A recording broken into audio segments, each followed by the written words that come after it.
Leon Panetta 2017 lecture series, The Trump Presidency and the Future of America. This lecture discusses the economy, trade, jobs, taxes, and immigration.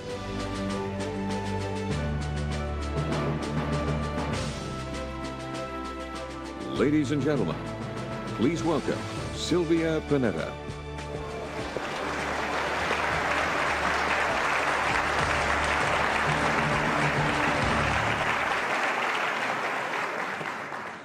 Good evening, everyone.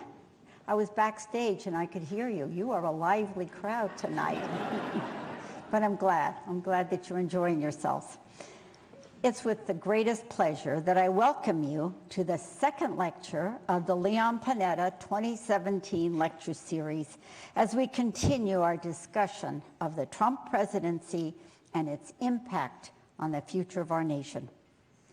Tonight, we turn our focus to the economy. President Trump has the distinction of being the first president in American history to be elected without any prior government or military experience. However, he was largely elected because he recognized the anger and frustration of America's forgotten workers who believed that Washington was doing nothing to deal with their problems. They believed that President Trump would change that. Throughout the campaign and his first few months in office, President Trump has promised to bring a new, tough, boardroom-style approach to his leadership. He said he would renegotiate trade deals, protect and revive American industry, limit regulation, penalize companies who move manufacturing abroad, invest in infrastructure, simplify the tax code, and crack down on illegal immigration. But it is one thing to promise change in Washington, and as you know, it's quite another to deliver real change to the American people. The recent failure of the Republican health care bill has left many to wonder whether President Trump's talents in business can be successfully transferred to legislative and political success. Further, what are the long-term considerations of the new economic nationalism he and his team are promising and promoting? Can we have free trade that's also fair? What impact will new and more protectionary trade deals have on multinational corporations that produce goods in the United States, but do so with foreign-made components? Will restrictions on immigration result in more jobs for American workers, or will they harm those industries that rely on immigrant labor? Will we ever see the large-scale economic growth that followed World War II and created the vibrant middle class that defined the American dream? Where should we target investment? When is regulation necessary, and when does it overstep? What are the best policies for securing steady and long-term economic progress for all? Tonight, we'll talk about all these aspects of the economy with two experts who know these issues inside and out. Our first guest is one of the most high-profile business leaders in the nation. She started out as the secretary for a small real estate business before being recruited by Hewlett-Packard, where she would eventually become chairman and CEO. In that post, she led the reinvention of this legendary company, successfully steering it through the dot-com bust, saving jobs and fostering growth. Called the most powerful woman in business by Fortune magazine, she was the first woman to lead a Fortune 20 company. In 2010, she challenged Barbara Boxer, the incumbent U.S. Senator for California. 5 years later, she announced she would seek the Republican nomination for President of the United States. In this effort, she captured national attention as a non-establishment candidate with private sector experience and a platform of citizen government. She received her undergraduate degree from Stanford her MBA from the University of Maryland, and her MS from MIT. Please welcome Carly Fiorina.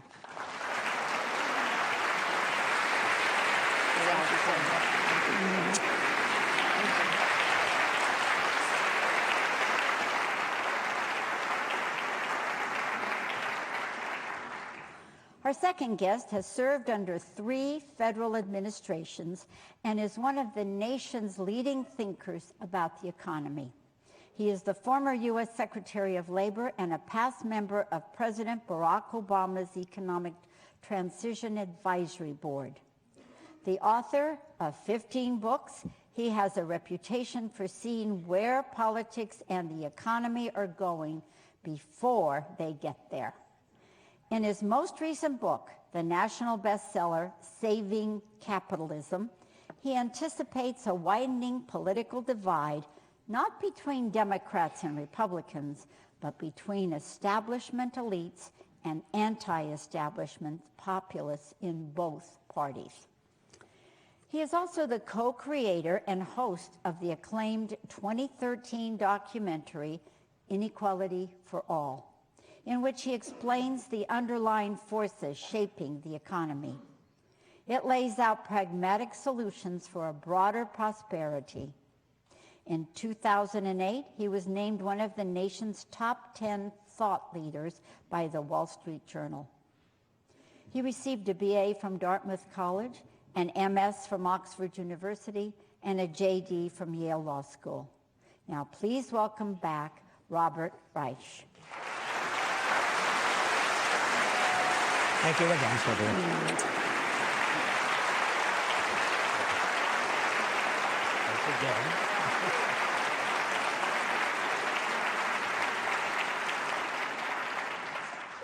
And of course, moderating our discussion is the man who created this lecture series 20 years ago.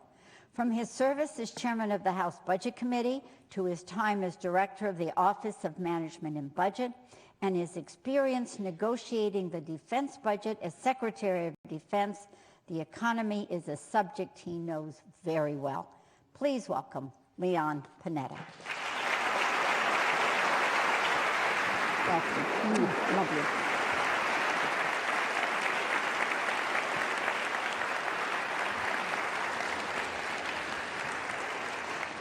Thank you.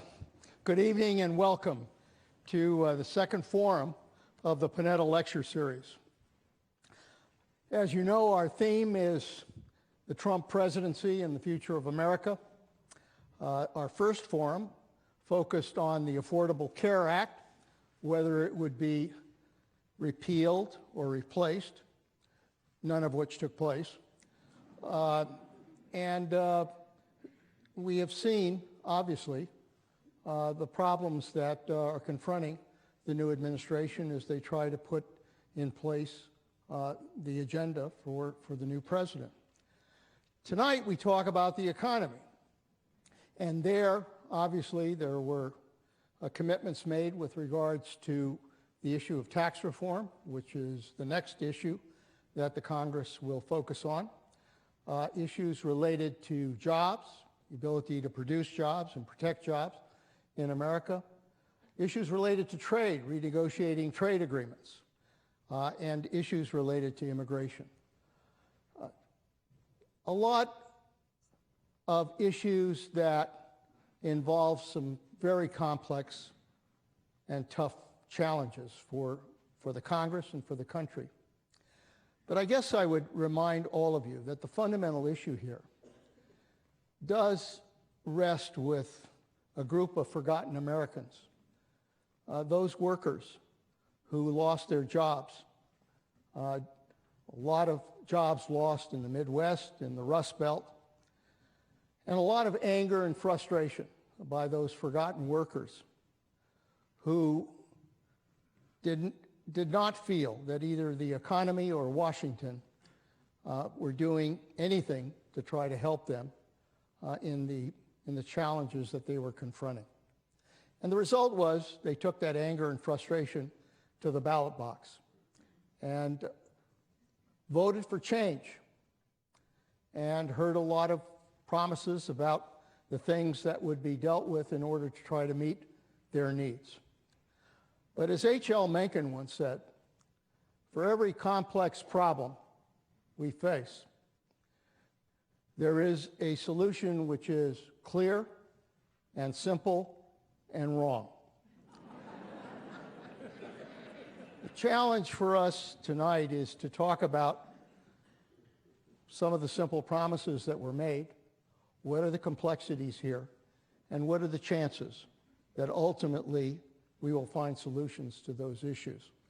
And I've got two great and distinguished speakers with us to talk about the economy and about these challenges. Let me begin with framing kind of the general picture about our economy at this point, and ask, what do you think is the state of our economy? We obviously have had a stock market that now is in excess of 20,000 volume, and a lot of it based on the hope that the Trump agenda would be implemented. We've seen jobs increase. We've seen unemployment go down. We saw the Fed increase interest rates, obviously feeling that the economy was on a better track. My question to both of you is, where is our economy right now? Are we in a strong recovery, or is it likely we could go back into a recession at some point? Carly? Well, first, let me just begin by saying I've been a fan of Leon Panetta's for a long time, and this kind of opportunity, seriously, to have a reasoned civil discussion about complicated issues is more important in our country than ever. And Bob and I have had a chance to debate in the past, usually on TV, never in person, and we agree on some things and disagree on some other things, but hopefully it's always an enlightening conversation. So thanks for having me here. I think, in brief, the economy is not as good as Obama said it was and not as bad as Trump says it is. Clearly, we have had a recovery. We've created millions of jobs. The economy is stronger now than it was. It's also clear, however, that the economy is underperforming its potential. I mean, 1.8, 1.9, 2% growth, that's not good enough for this nation. And it's equally true that the recovery has been very uneven and unequal. There are places that are doing just fine, like here in Monterey. And then there are communities, and I've been into many of them, where there is a sense of hopelessness and powerlessness over their own lives. I don't think 6% growth is in the cards, but I do think we should be striving for closer to 4%. And I think we should be thinking about growth and opportunity as one of the most critical elements of what we have to worry about as a nation, because opportunity and growth can make a lot of problems better, and a lack of opportunity and growth makes everything worse. Bob? Well, let me also add my thanks to you, Leon, and to Sylvia for putting this on. This is your 20th year, and I've also had the privilege of working directly with Leon Panetta in the Clinton White House, and I can tell you from the bottom of my heart, there are very, very few people I've worked with who are as dedicated to the common good and the public good as Leon Panetta. So thank you for that.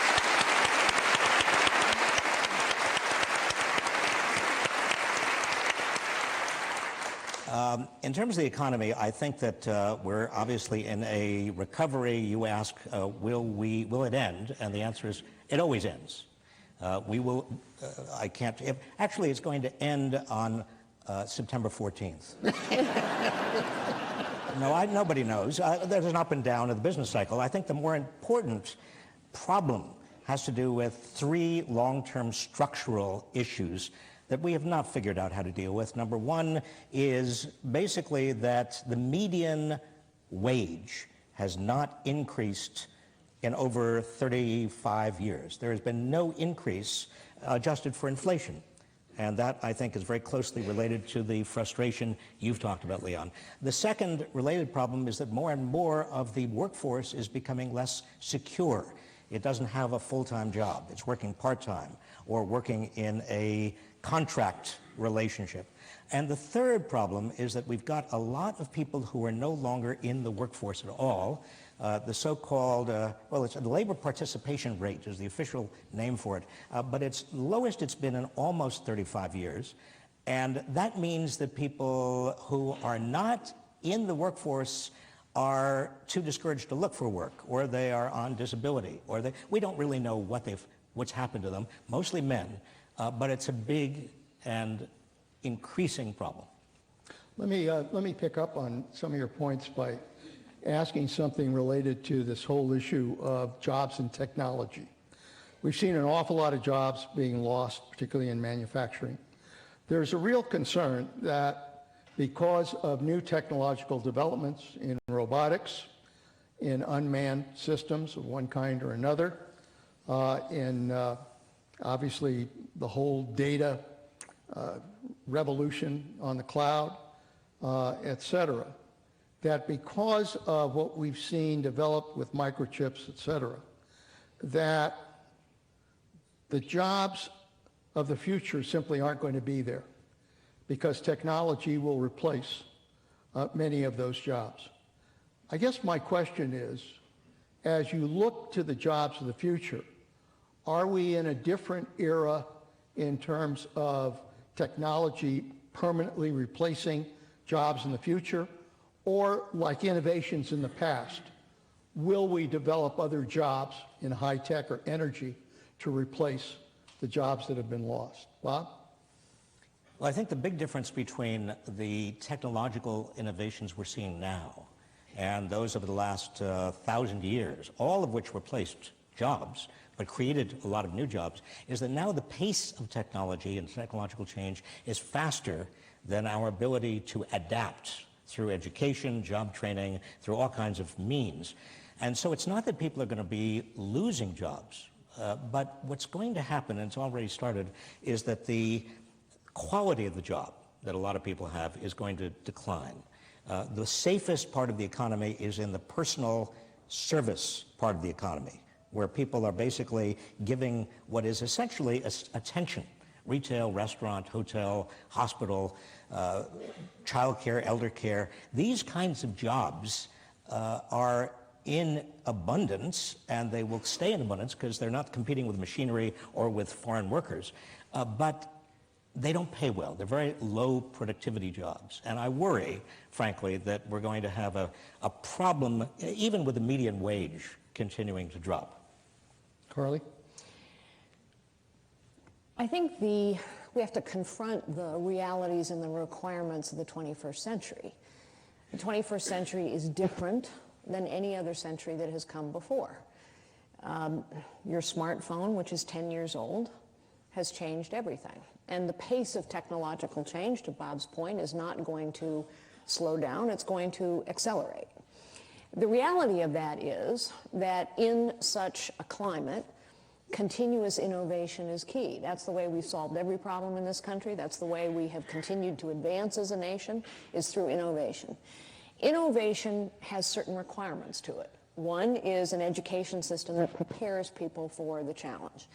A second is that we, I believe, as Americans, have to understand that in this age, any person can go anywhere, money can go anywhere, ideas can go anywhere, jobs can go anywhere. And there are people all over the world competing for jobs and ideas and money and talent. Our mindset has to be that as a nation we will compete for every idea, for every brain, for every job, for every opportunity. And that's not the mindset that we bring to politics today. Many of the things that we do make it harder for us to compete for brains or jobs or money or talent. The final thing that I would say is one of the realities, one of the requirements of the 21st century is to recognize what works. And I think in a very rapidly changing, fast-paced, global economy where everyone wants the same things, opportunity and ideas and money, we have to get real and understand that big, bloated bureaucracies don't work very well. They are hierarchical, they're process intensive, they're top down.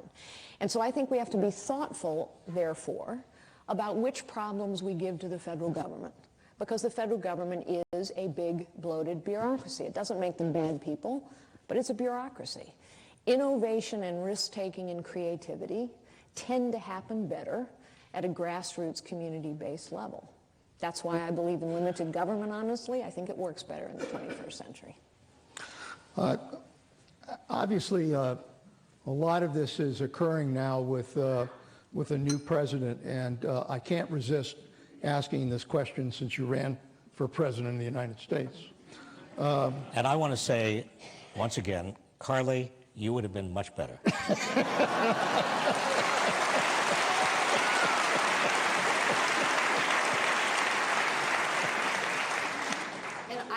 I don't know, why does that feel like damning with faint praise? I appreciate it. So we've got a president who's approaching 100 days in office, and I think all of us, regardless of whether we're Republicans or Democrats, recognize that we've had a bumpy ride. First legislative priority was unsuccessful. A lot of effort, and still it didn't get anywhere. Wasn't even taken up on the House floor. The whole issue of this investigation, which is going on the Russian effort to influence our election, and what are the possible ties to the Trump administration. The fact that he's issued a lot of executive orders, but some of the more important ones have been blocked in the courts. The whole issue of these tweets and some of the things that have been part of those tweets that have gone out to the public. Clearly, there's a lot of concern about the direction here.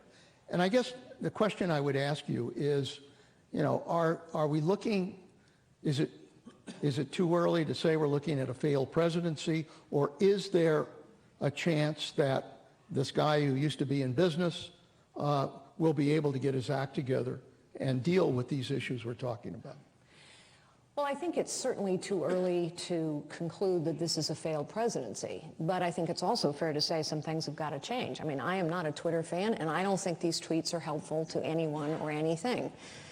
My guess is his staff has tried to take his Twitter account away, but I don't think it's going. I don't think it's going away. With regard to the Russia investigation, what I have said publicly as well as privately to my Republican colleagues over and over again is I believe it would serve the president, but more importantly, it would serve the nation to have an independent commission or a special prosecutor. We have got to get this out of the political sphere because no one trusts the answer. The American people need to be reassured about what happened. And I think we must pursue the facts and the truth wherever they lead. And unless, sadly, because we live in such a polarized partisan age right now, I think unless somehow that investigation is taken outside of the political process, not enough Americans will believe the outcome, whatever it turns out to be. With regard to health care, I was very disappointed, honestly, to see that Republicans were making exactly the same mistake that Democrats made. I think it was a mistake for Democrats to force on a single party, along single party lines, a major change in something that is so personal to each American, their health care. And the Republicans made exactly the same mistake. I'm disappointed that after 7 years of talking about repealing, there didn't seem to be a plan to replace. But I'm even more disappointed that Republicans somehow believe that it was okay to get something passed on purely partisan lines. Because in the end, especially when you're talking about somebody's life, you cannot get support for major change, and major change always inspires major resistance. It is the nature of change, and people voted for change. But you cannot get major change accomplished, particularly change that's personal, unless people understand that where they're going is going to be better than where they are. And there was never an attempt made to explain to the American people that where we're going is better than where we are. Nobody sold this plan. It's not even clear that the details of the plan were understood. We went through that with Obamacare. So to me, what the president ought to do now is slow down, take the time to build consensus and to build a plan that can get the majority of Americans to support it, because this bill had 17% approval when it was polled. The reason it was easy not to vote for it is because constituents were calling up and saying, what are you doing to my health care? I'm not convinced that where you're going is better than where I am, although I don't like where I am. So obviously, things need to be different. I will also say this. In the end, we've been talking a lot about this today. It is the purpose and the goal of the Panetta Institute. But in the end, I think Democrats and Republicans on Capitol Hill, as well as throughout the nation, are going to have to recognize that the only way we're going to solve these pressing problems is to find some common ground. And it has gotten to be a punishable offense in both parties. There seem to be purity tests going on in the Republican Party and the Democratic Party. I've negotiated a lot of deals in my life, and I know that a good deal, which is what a political compromise is, you need to understand what your principles are, what your walkaway position is, what you have to have. That isn't everything. And then you have to push everything else into the middle of the table and find common ground. And we need some people to step up and do that in Washington, in both parties. Bob?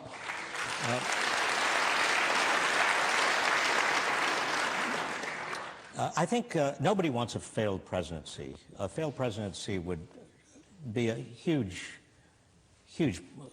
problem for the United States. But I think it's important to distinguish between two different fundamental challenges we face. One, Carly, you just pointed out. We've had gridlock between Democrats and Republicans now for many years. Yep.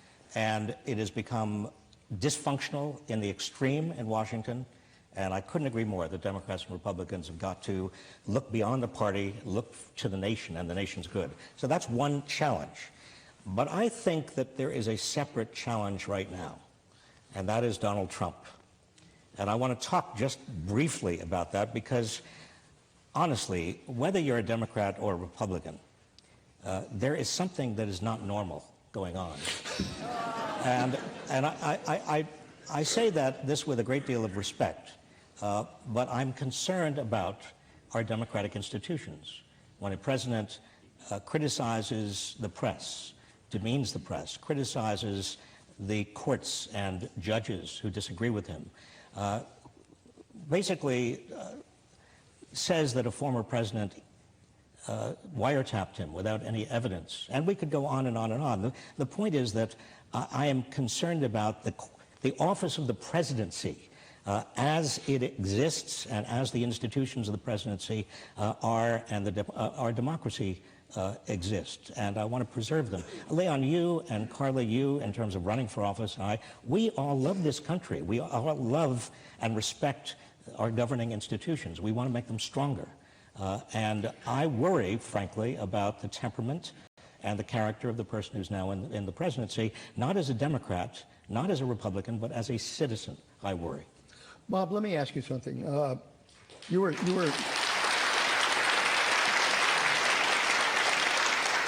Secretary of Labor. You've always been concerned about workers in this country. Obviously, President Trump found the pulse of America with regards to those workers that had lost their jobs and that really had a tremendous amount of anger and frustration about what was happening to them and just didn't think Washington was working, or even both Republicans and Democrats were really concerned about them. But, you know, Democratic Party is the party of the workers, and yet somehow Democrats missed what was happening out there. Why did that happen? I think it's not new.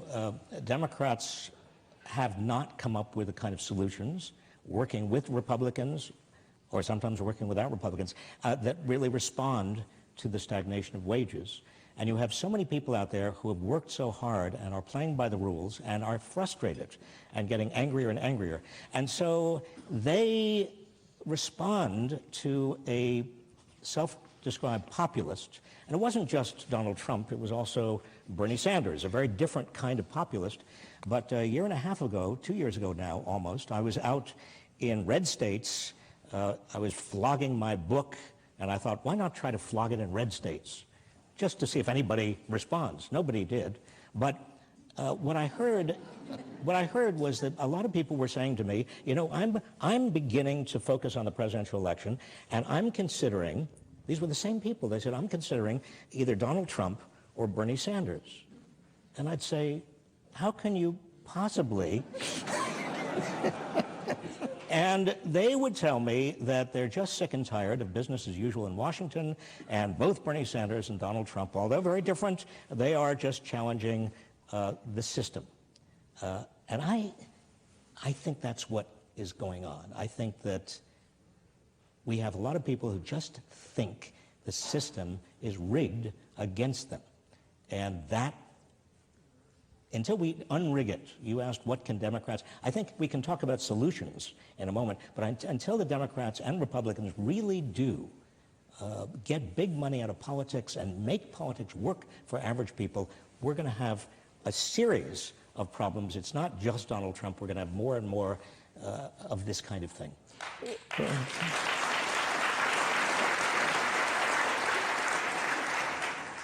If I can just add, Gallup, the polling firm, has been asking two questions for almost 25 years.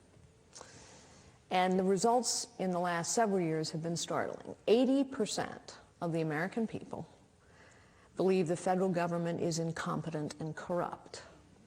Now, 80% means it's Republicans, Democrats, independents, young, old, men, women, people of every ethnicity.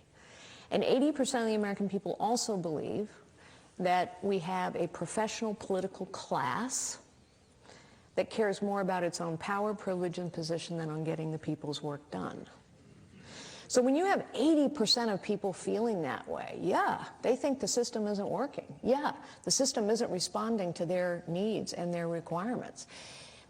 Part of unrigging the system, I think, is, and I think Bob's absolutely right, is we have to recognize what the system is. The system right now is big government, big business, and big money. It's a lot of complexity. It's a lot of bureaucracy. It's a lot of regulation. It's a lot of taxation. That complexity favors whom? Complexity always favors big companies over small companies. It favors wealthy individuals over not so wealthy individuals. It favors the connected and the powerful over the faceless and the anonymous. And so the very size and complexity of the system that we've created is in part why the system is no longer responding to the American people. Let me ask, let me turn your attention to another issue, which is this attack on free trade. Trade has been kind of one of the whipping boys for the loss of jobs. And frankly, both Republicans and Democrats had a tradition of supporting free trade agreements. Trump made clear that trade was responsible for a lot of lost jobs. It's undermined support for trade agreements, and both parties really are not there. But the reality is that we're living in a global world. The reality is that our economy, whether you like it or not, is highly dependent on trade. We've had something like a trade surplus for manufactured goods of $230 billion. Farmers and ranchers have boosted their exports by 130%. 60% of U.S. imports are intermediate goods that go into U.S. products. How do you deal with the economic reality of the global world that we're a part of the need for trade to take place in order to protect our economy, and yet at the same time, this reaction that somehow these agreements are responsible for lost jobs? How do you find the balance there? Well, I'm not a fan at all of Trump's trade policies. something Bob and I agree on. It was Smoot-Hawley and the tariffs involved in Smoot-Hawley that made the Depression so much worse and longer lasting. We have to be part of the global trading community. In fact, one of the bright spots early on in this rather tepid recovery during the first Obama term was exports. So yes, trade creates jobs. And when we can compete, we win. Let's look at, for example, the technology industry, an industry I've spent most of my life in. The technology industry is the least regulated industry in the world. It is hyper-competitive. It is the most globally intensive competitive industry in the world, and yet American companies dominate it. Because when we can compete, fair and square, we can win. The problem is, so I think we need more free trade, not less. The problem is, I think we have negotiated, in some cases, agreements and then not held our partners to those agreements. I can remember the commitments that China made when they entered the WTO. The business community was very supportive of China's entry into the WTO. China made a number of very specific commitments. They have lived up to not a single one. And there has not been any consequence. No one has pursued that. NAFTA, I happen to think, was a good trade agreement, not a bad one. But not everyone has lived up to their agreements in NAFTA. The truth is the United States hasn't lived up to all of our agreements in NAFTA. But the truth also is that Mexico and Canada haven't. I happen to believe that fewer people negotiating is far more effective for American interests than too many people negotiating. I think it's just common sense. It's why I was against the TPP. You had too many parties negotiating for too long in secret. And so you didn't actually know what was going on, but guaranteed the big companies' lobbyists were making sure that their interests were protected. And so I think the more bilateral or relatively small multilaterals we can do in a transparent fashion, the better.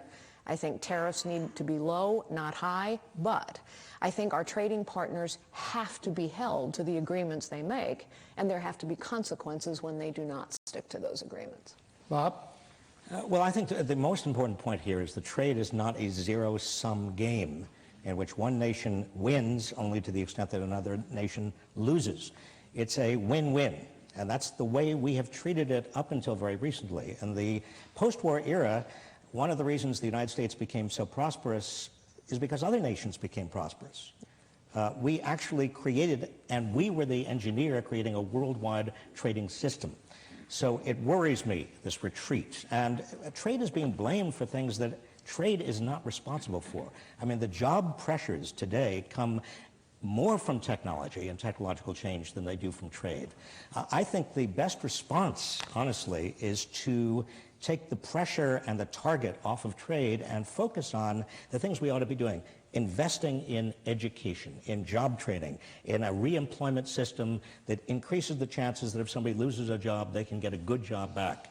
Infrastructure. That should have been the first thing that the Trump administration did. It was an easy one to get done. Why they took on repealing and replacing Obamacare first, I will never know.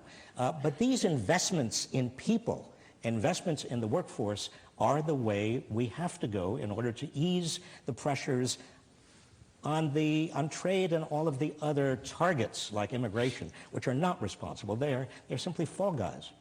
Let me.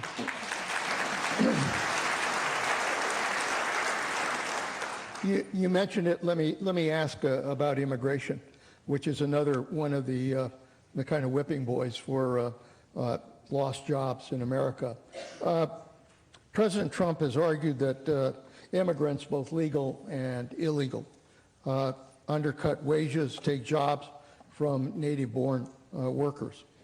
But on the other hand, immigrants have been very important to the economy and have provided vital labor in agriculture, in the hospitality industry, in construction, and are important to our economy in those areas.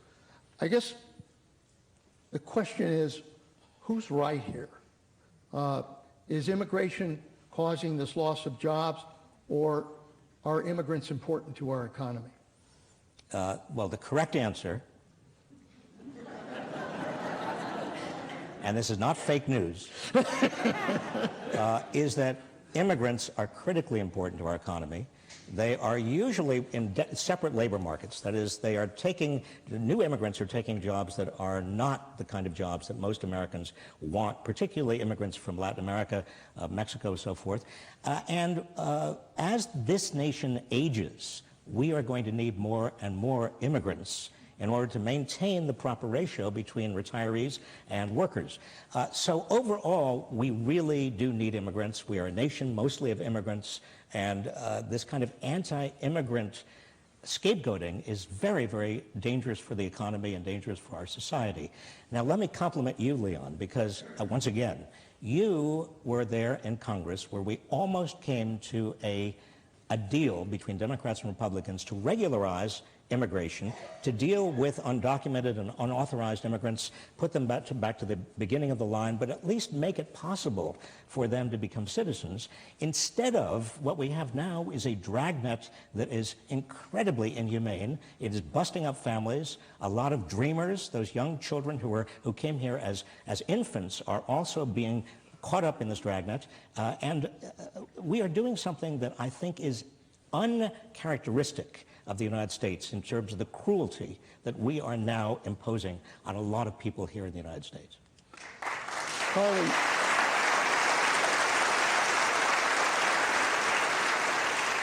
Harley, I'm interested in your reaction as well, but you also, because you're from Silicon Valley, know that a lot of skilled people have been brought in on H-1 visas to help in that industry. Give me your sense of just how important that has been. Well, first, I agree with virtually everything Bob Reich just said. This is a nation of immigrants. It has always been a nation of immigrants. Immigration makes us stronger. We must be a magnet for brains all over the world. That's how we compete. It's also true that politicians have let problems fester around the immigration system for years, for decades, and it has contributed to the frustration the American people feel. So example, the H-1B visa program, which you're referencing, the H-1B visa program is incredibly valuable and important for technology companies. It has been artificially constrained by politicians for decades. I know, because I was up on the Hill saying, why are we doing this? Why do we have politicians picking numbers once a year? The H-2B, H-2A program for farm workers in this country, in this state in particular, Democrat and Republican politicians have known the answer to this problem for at least 7 years. And yet that program has never been reformed. And so frustration builds up. We have 16 different visa programs in this country. We don't know when people have overstayed a visa. Some of these things are so fundamental. And yes, people worry about a porous border where anyone can come across. I don't know if you've been reading recently, but Canadians are now clamoring for increased border security. So when... so, in fact, they're building a wall, aren't they? So my point is, when we don't address festering problems, a lack of border security, when we don't reform and fix programs that we know are important and work, like H-2A and H-1B, when we don't fix a visa program, then frustration builds. The American people, I am convinced, want this problem solved. But they also, you know, one of the differences between business and politics or in your family life, if you have a big, complicated problem, you actually don't start by boiling the entire ocean at one time. You actually start by solving the problems you know how to solve and moving forward step by step. But that isn't how politicians have wanted to do it. They want to boil the ocean. Let's do everything at once, and then guess what? Nothing happens. So I think we could rebuild some confidence if we would tackle the things we know how to fix. We know how to fix the visa program. We know how to fix the employer verification program. We know how to fix H-2A. We know how to fix H-1B. We could have border security. No, don't build a wall, and Mexico won't pay for it. But we do need border security that the American people can count on. One last story, if I may. American people are compassionate. I support the DREAM Act. I mean, people's hearts break when families are torn apart. But on the other hand, I remember going to a little town in New Hampshire and meeting with a Democratic mayor and his wife. And this was in the summer when all of these women and children were flowing across the southern border illegally, and those women and children were being placed into communities around the country until we figured out what to do with them. And this woman, who was very compassionate and believed deeply in immigration, said, you know, my heart breaks for these kids, but we can't take care of the kids in our own community. How are we going to take care of these kids? There's some practical aspects to this that we have to be willing to face as well. Before we go to the audience's questions, take a break here, let me at least touch on the issue of tax reform. Obviously, the focus now is on the potential to be able to pass tax reform. The last time we passed tax reform was over 30 years ago. It was when I was in Congress in the 1980s. And it took place during the Reagan administration, but both Republicans and Democrats dealt with that, and we were able to get it passed. Hasn't happened since. Why? Because there are lots of loopholes that are now in the IRS code, tax code. A lot of special interests that are out there who are fighting to oppose any elimination of any of those tax breaks, and a real kind of conflict about how do you simplify this tax system. So I guess what I would ask is, if you had, first of all, what are the chances that we're able to pass tax reform in this Congress, number one? And number two, just give me an idea about what you would focus on in order to really implement tax reform for the American people. Bob? Well, first of all, the chances of tax reform in this Congress, I would say generously, optimistically, 5%. Now, but I say that partly because whenever you put the word reform next to a complicated subject, watch your wallets, because everybody has a different meaning of what tax reform actually entails. And if the Republicans can't even get together as Republicans over something they've been promising, that is repealing and replacing Obamacare, well, you can bet the tax reform, whenever there is a tax bill in Congress, and Leon, you know this better than I do, every lobbyist for every company and every special interest group comes out of the woodwork to justify to their particular patrons they can deliver. And what's the easiest thing to deliver on? Some tax bill. And so it's like bees or just hornets. I mean, they're just crazy. You have to go up to the hill when a tax bill is being debated, and you can't see anything for all that. So and the only way around that is strong leadership. I mean, really strong leadership on both sides of the aisle. And I frankly don't see that, Leon. I wish I did. I think we do have to get rid of those loopholes. We've got to get rid of the special interests. How you kind of suggested, well, what would tax reform look like? I think that's what it looks like. It looks like getting rid of a lot of loopholes. But here again, your loophole is considered by me to be a right. I mean, look at the mortgage interest deduction. I mean, how many people here consider that a loophole? Put up your hand if you think that's a loophole. Well, actually, the mortgage interest deduction is a huge, quote-unquote, loophole in the sense that most of the benefits go to pretty wealthy people who can deduct big mortgages, the interest on big mortgages. And, you know, if you're poor or lower middle class or working class in this country, chances are you either rent or you're not going to get a big mortgage. Or we could go down all of the things we consider to be either loopholes or rights, and that's why it's so complicated. Carly? Well, I do think that in order to get tax reform done, and I think it's very much more difficult now than it was 40 days ago,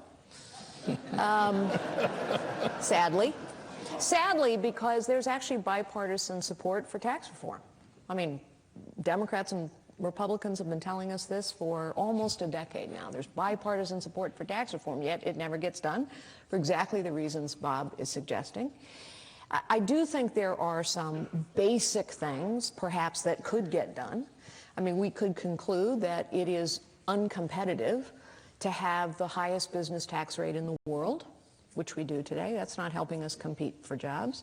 We could conclude that we need to bring trillions of dollars back in cash that's just parked out there overseas because we can't figure out the rate to tax it at. We could decide some of those things. But ultimately, it is the complexity of the tax code that's crushing, that's killing. 76,000 pages filled with loopholes. Who does that benefit? The wealthy and the big, not the struggling and the small. I think we need a different mindset. I don't hold out a lot of hope for this. You think maybe higher than 5%? Well, but to the point of requiring leadership and requiring courage, maybe even the courage to say I might not get reelected. I mean, we have politicians who want to be reelected at all levels of government and both parties. That's their most important objective, to get reelected. Maybe that shouldn't be the most important objective, but boy, I'd sure love to have people approach this problem with a different mindset. And instead of saying, our job is to protect all the loopholes, to just start with a basic proposition.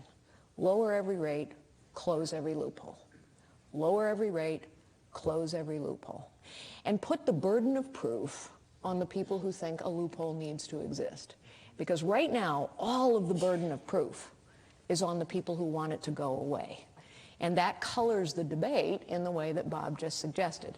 But to do that, to change the mindset and say, lower every rate, close every loophole, boy, it's got to be a really good case to put a loophole back in. 2 or 3 is a lot different than 3,000 of them. We'll take courage and leadership, and I'm not sure we see a lot of that in D.C. Okay, we're going to be turning to your questions from the audience, but first let me recognize the question review team, people that actually select the questions that will be presented to our speakers.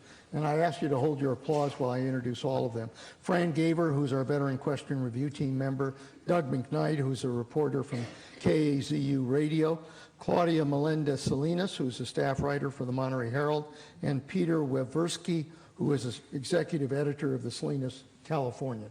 If you would give them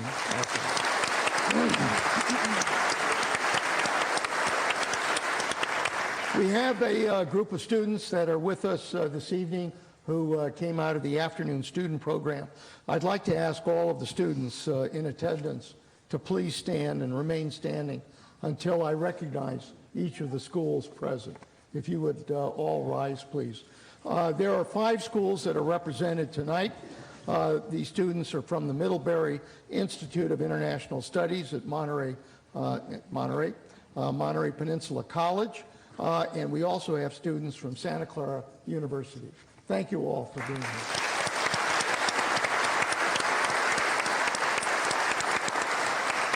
We had a great turnout this afternoon. We had about 400 students. It was a great program. They loved to ask questions of our speakers. And Sylvia and I and the board of the Panetta Institute are very, very grateful for the sponsorship that allows those students from high schools, colleges, universities, our military installations, all of them from throughout the Central Coast to participate. So if you would give our sponsors a great hand too.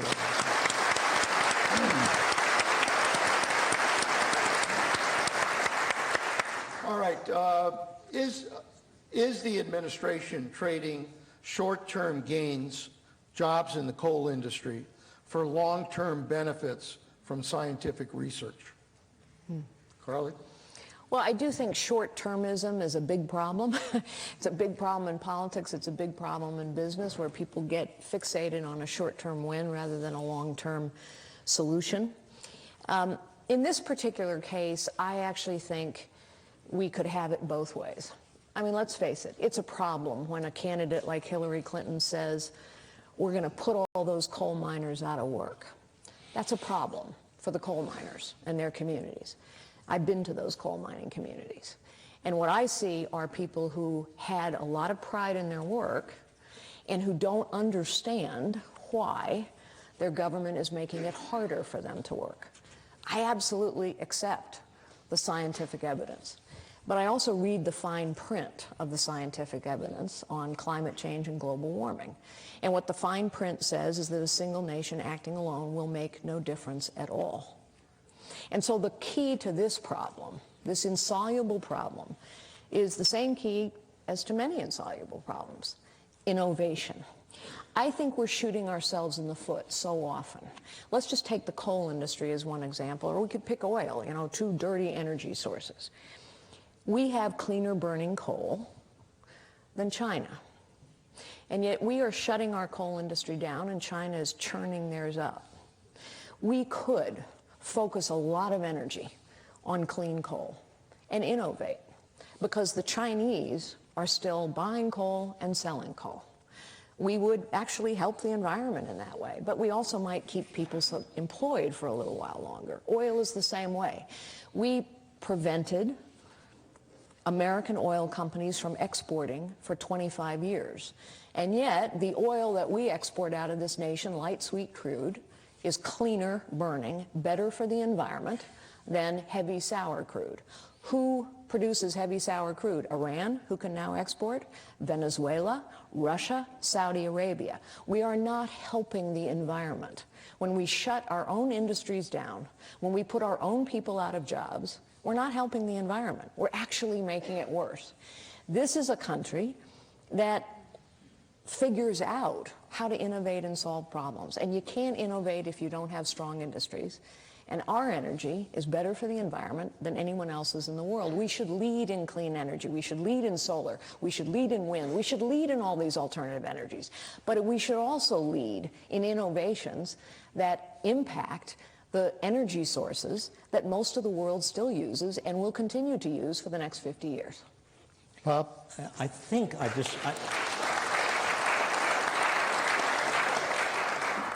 disagree. But I'm not sure, because you did encapsulate a lot of good things in that statement. But here's the reality. The reality is that the Trump administration is now basically shutting down a lot of innovation in the environment with regard to non-carbon-based energy. And these wind-based and solar-based and biomass-based, and there are a lot of great technologies that are gaining ground. China is becoming a leader in solar technologies. No reason we should relinquish our leadership there. And in terms of jobs, there are so many potential jobs in green technologies, in terms of everything from installing and upgrading and monitoring the machinery, the technologies. Why aren't we really making a major effort here? Why are we going in the opposite direction? That's what worries me. We're basically saying to the rest of the world, we might even turn our back on the Paris Agreement. I mean, what irresponsibility is that? Well, where Bob and I just can't let it go. Where Bob and I disagree is, yes, by all means, let's have innovation in green industries. Where he and I disagree is, I don't think government subsidies help innovation. I think they crush innovation. Secondly, if we want innovation in green energy, great. But why don't we want innovation in oil and coal, which most of the rest of the world still uses and much of our country still uses? But Carly, if I can... And finally, Sorry. Waters of the U.S., which started here in California, waters of the U.S., the federal government regulating 97% of the groundwater in this nation. Folks, that's insanity, because the government's going to do a really bad job of managing the groundwater in this country. That's one of those problems that the federal government shouldn't control. Let state governments deal with it, trust communities to deal with it. But when you have the federal government regulating a puddle in a farm, and that's what they would regulate under the waters of the U.S., we have gone too far. Well, let me just respond. Because I'm not making an argument in favor of big government and heavy-handed subsidies. I'm making an argument that says we were heading in a good direction. Regulation can actually promote innovation in technologies, particularly green technologies. Look at California. I mean, California is the leader in green technologies, and we are also the leader in innovation in green technologies, partly because we have set very high standards, higher standards than the rest of the country. If the rest of the country followed us, the rest of the country would not only be doing a service to our economy, but also to the world. So why reject where California is going. Why head as fast as possible in the opposite direction? Well, but here's what's also happening in California. Last I know point. Leon wants to get off this. Here's what's also happening in California. The exodus of jobs. The exodus of the middle class, the highest income inequality in the nation, the highest poverty rates in the nation, an agriculture industry that used to be the strongest in the world that now is on its back. That's also what's happening in California. And it's great that entrepreneurs get wealthy on federal government subsidies, but I happen to have enough faith in the entrepreneurial, innovative spirit of this nation that I believe that innovation actually can happen without government subsidy and sometimes happens better without government subsidy. Let me just ask both of you. We talked about the coal industry. Do you believe, I mean, in many ways, Trump is promising that those jobs will be restored. Will that happen? Will the jobs in the coal industry be restored to the levels of the past? I don't see how, Leon. I mean, for a number of reasons. One, technology is actually making coal production better. So that means fewer jobs and more output. Number two, the competing technologies with coal, even in terms of the market, and that is many of them green, non-fossil technologies, are doing better and better. Even if you didn't have government there, you would still have a trend against coal. So it's like manufacturing. I don't see how we can talk realistically about these coal jobs staying there. That doesn't mean we abandon West Virginia. I mean, I'm not suggesting that. In fact, I think we can have regional development, we can have job retraining, we can have the kinds of programs that I used to supervise in the Labor Department that actually did have an impact.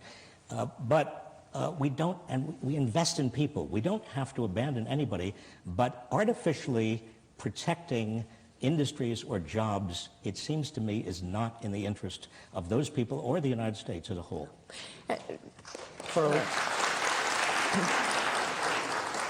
The coal industry is not going to be as it once was in the 1950s. There's no question about that. And there are competing technologies, natural gas being one of them.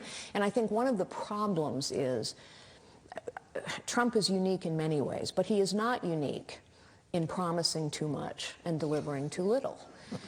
Obama promised a lot, and he didn't deliver much of it, and it's why people got frustrated and anxious. And so to me, can the coal industry be made better? Yes, absolutely, because so many of the regulations in the last couple of years have been crippling. I happen to believe handing over our energy future to a bunch of bureaucrats around the world makes no sense at all, so I'm not a fan of the Paris Agreement. I never have been. But when politicians promise the sky, I can bring all those jobs back, hope and change, whatever it is. What happens is ultimately people are disappointed. Their expectations are dashed, and they become more cynical and more disengaged. And that's, of course, the problem with our politics. And I think it's why citizens being actively engaged and staying involved in the debate is so important. It's why it's important the Panetta Institute exists and that you all come. Okay, we're going to turn to an economic question here. By the way, can I just say, I used to go down into coal mines. As Secretary of Labor, I spent a lot of time in coal mines. Do you know that a typical coal mine shaft in West Virginia is 5 feet by 5 feet? I was the only one who could march through there at a very high clip. All right, where are U.S. interest rates likely heading over the next 1 to 4 years, and how will the effect of these interest rates impact on the U.S. economy and the global economy? Bob? Well, Janet Yellen, as everybody knows, has started raising interest rates, and I think it's understandable. There is worry, and she has been a dove on inflation, but there is some worry that as we get tighter and tighter in terms of labor markets and utilization of all our resources, there could be some more inflation. But I would caution against her doing too much of it. I think she's heading in the right direction at about the right pace. I don't think interest rates should go up much more. Will they? I don't think they will, Leon. She's very sensible, and the Open Market Committee is very good. They're looking at a lot of data, and I think they're going to be very careful. Carly? Well, I think they need to rise. I don't disagree with Bob that they need to rise cautiously at this point.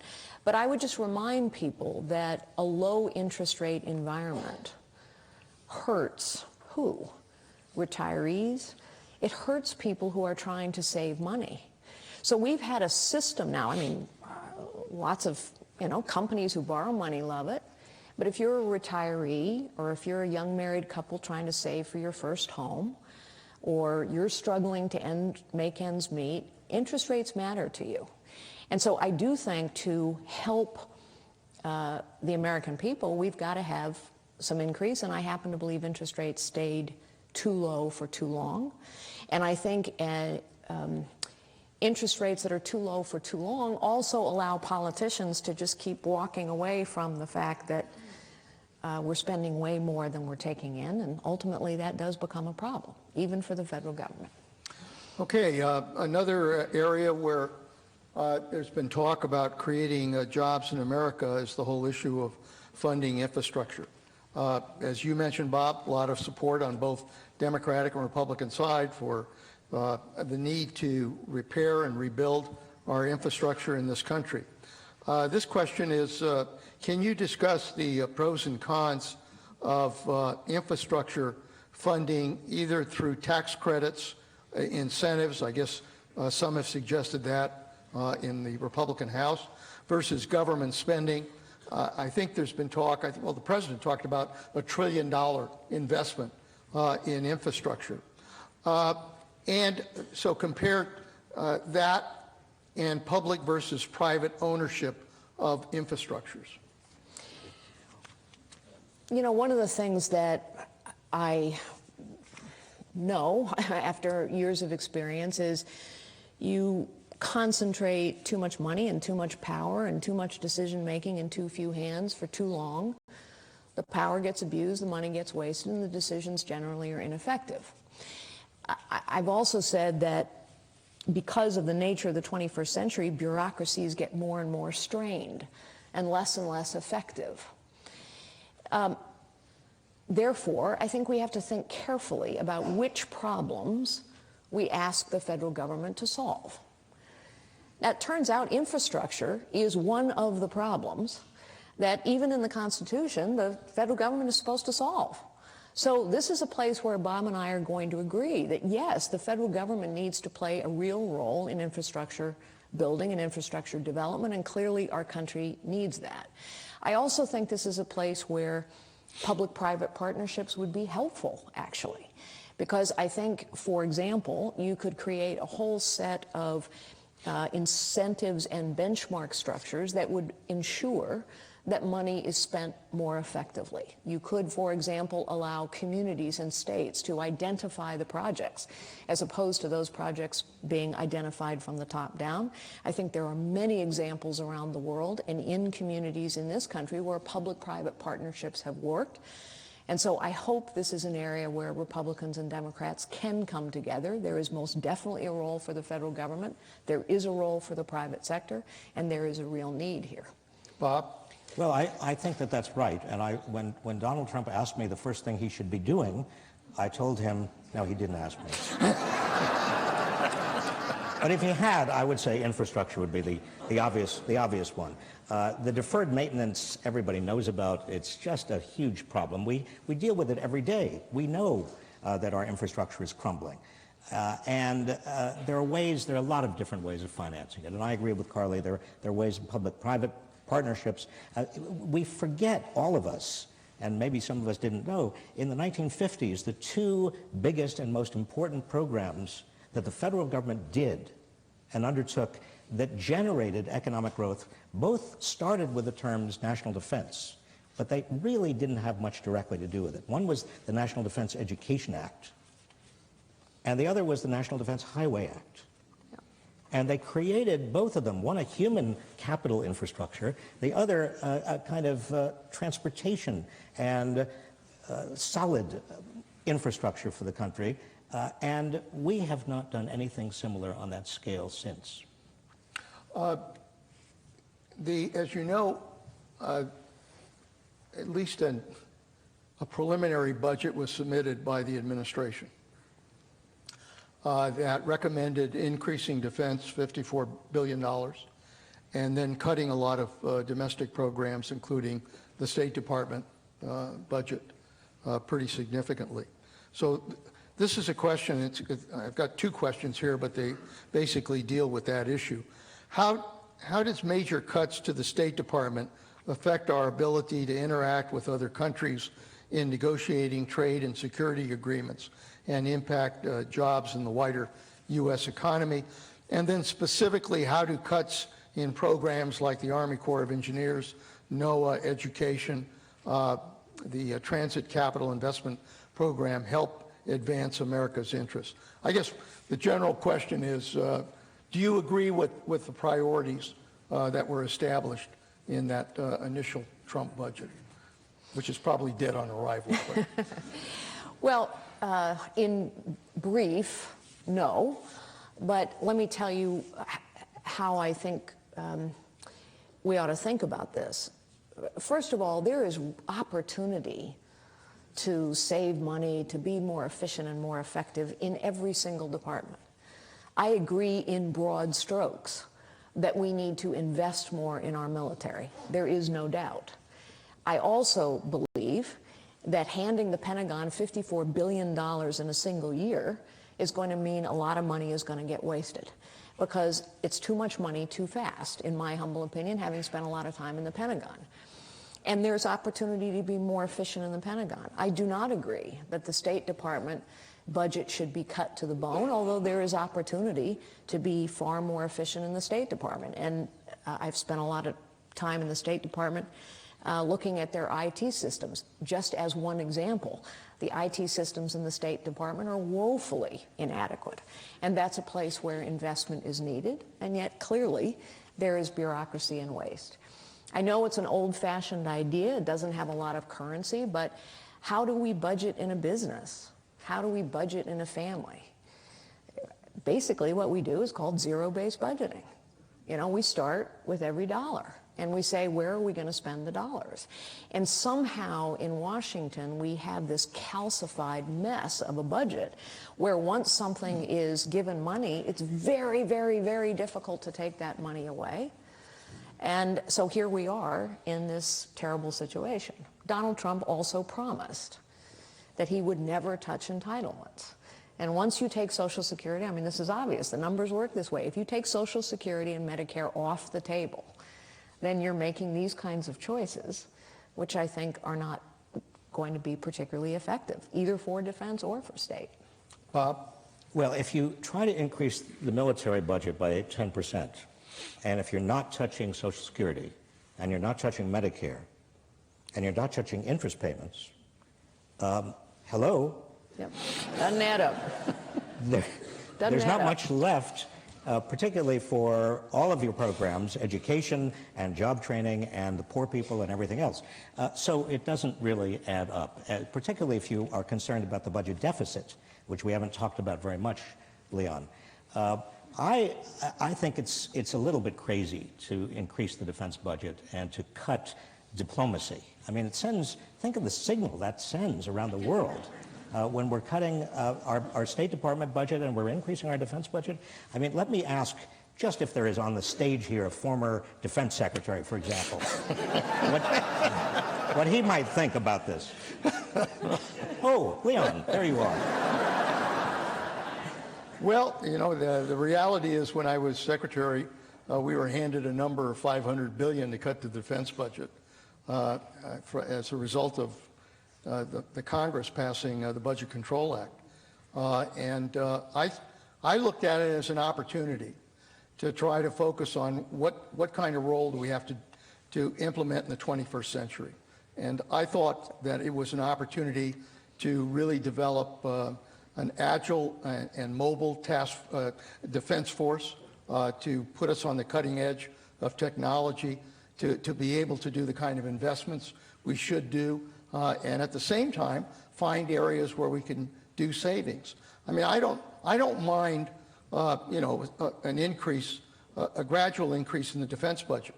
What I do mind is the uncertainty of the budget in Washington, because the worst thing that the Defense Department can face is uncertainty. That's right. And the problem is with this crazy sequester, this cut across the board, they're not dealing with that. So next year you could have a sequester and we would go up and then down and then, I mean, it's just, that is what doesn't make sense in terms of the budget.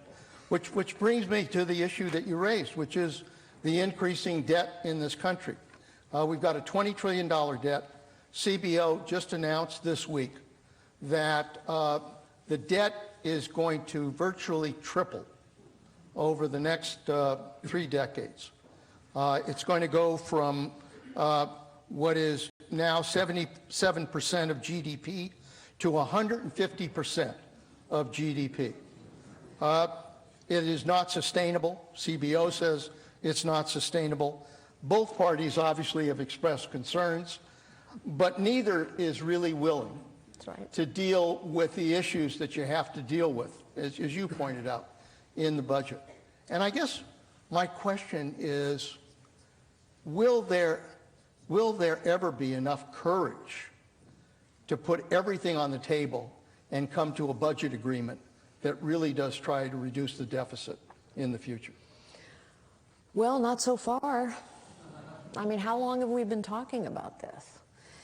And the consequence of basically giving every government agency more money every year is not better government. It's actually worse government. There is such thing as too much money and too much fat. We all know this.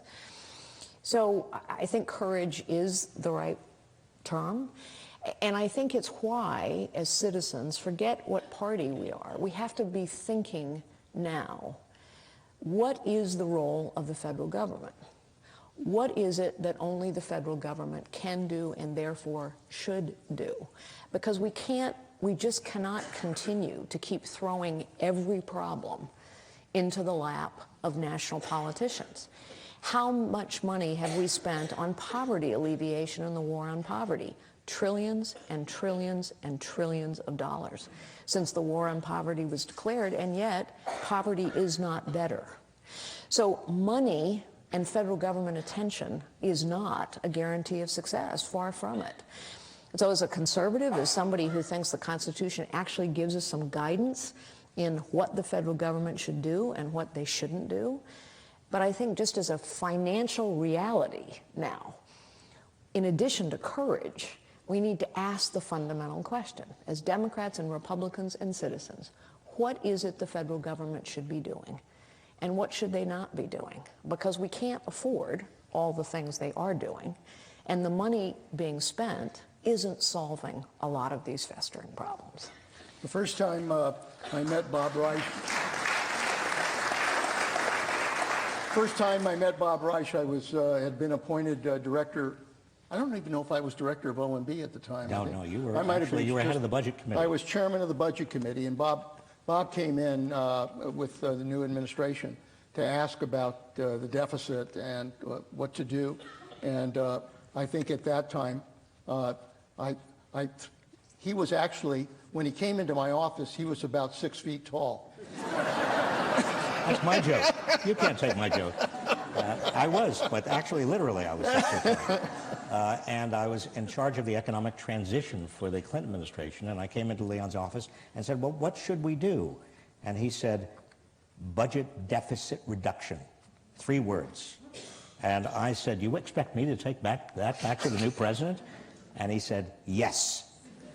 And that was a very valuable piece of information, because for the next, what, 6 months, Leon and I and the president and the vice president and a couple other people in the cabinet sat around a table. We went through every item in the federal budget, and we actually made decisions that ultimately balanced the budget in 3 years. And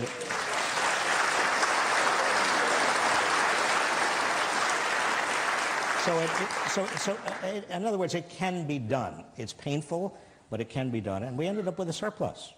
Now, that surplus disappeared in the next administration, but I'm not going to talk about that. But undoubtedly, it is important to get control over this, but it's also important to really understand the context. I mean, Carla, you said, for example, that the war on poverty didn't reduce poverty. The biggest single piece of legislation in the war on poverty was Medicare. And Medicare dramatically reduced poverty among the elderly. We know that. We have data on that. So I think it's just important to know that you've got to, it does require courage, it requires patience, and it requires diligence. And here again, I'm going to give huge credit to Leon Panetta, who deserves every bit of it. Let me just add, by the way, I agree with Bob about Medicare. But you see, I think sometimes that's the problem. We assume that because some government dollars are spent well, all government dollars are spent well. Yeah, that one was spent well, but there were many, many, many, many other dollars that haven't been spent well. And I do think that that balanced budget, Bill Clinton famously declared the era of big government is over. Not so much.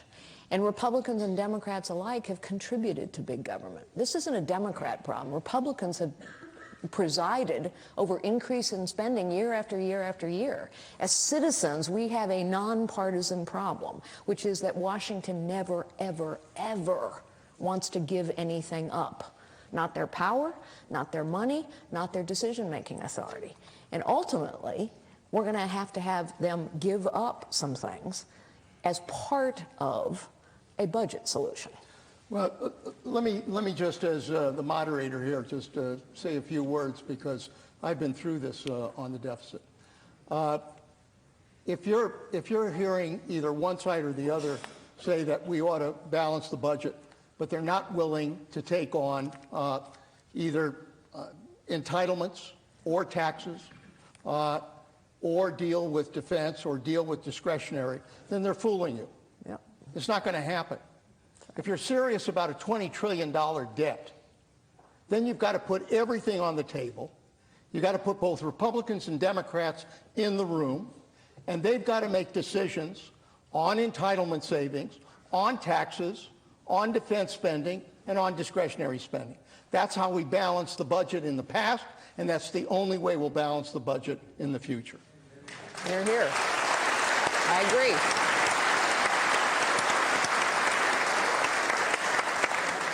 I feel a lot better. I do too. Thank you, Lynn.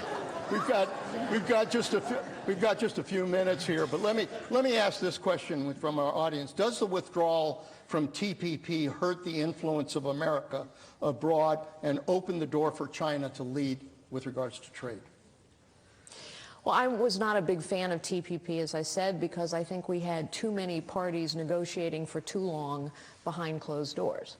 And I think in that kind of setting, special interests corporate interests can have undue influence, and I also think our interests were not necessarily served. So I think withdrawing from TPP was the right thing to do. I think whether or not we continue to exert more influence than China is a policy question. I worry, for example, we talked about the State Department budget. China is making huge investments in the developing world. We have a very different system than China, but our business community is very influential in the developing world, and there should be a lot more effective public-private partnerships with the State Department, as an example, to make some of these investments. So no, we do not need to cede our influence in the world because we withdrew from TPP, but we do need to recognize that China is a competitor for leadership in the world. Bob? Well, I don't think we need to worry about China now that Jared Kushner is in charge of the China desk. No, I'm being ironic. I think that I don't think the TPP really would have made much difference because, Carly, as you suggested, the business community in the United States is really doing somersaults to get into the China market, and the TPP would not have helped that necessarily or hindered it. It was designed to actually fortify other nations around China. I think that I objected to the TPP as well for slightly different reasons, I think, Carly. But what we need to do is be very, very smart with regard to diplomacy around China. China is probably, I mean, if we have a North Korea problem, as we do, China is the key to dealing with North Korea. We can't assume that we can wipe out North Korea with tactical nuclear missiles or whatever we are now thinking about. China is also the key to dealing with a lot of the other issues. Even the Chinese border, the western border of China is in the Middle East.